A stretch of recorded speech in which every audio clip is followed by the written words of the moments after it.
Siyabingelelana zihlobo ezithandekayo namhla ntambama ngegama lenkosi yethu Jesu Kristu. Sibonga inkosi ngomsa wayo ohlezi phakade lokhu isigcinile singabaphilileyo. Nanti ilanga langolwesihlanu, nansi isikhathi sokukhonza njengoba nasokuntambama nje.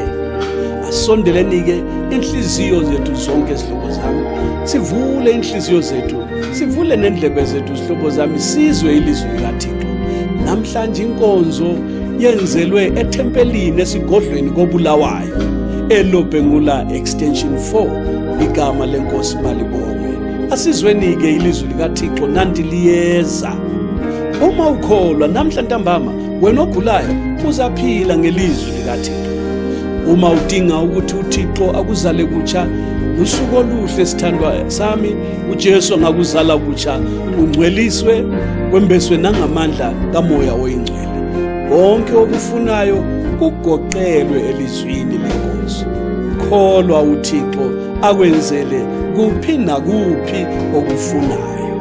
Inkosi mayisibusise sonke.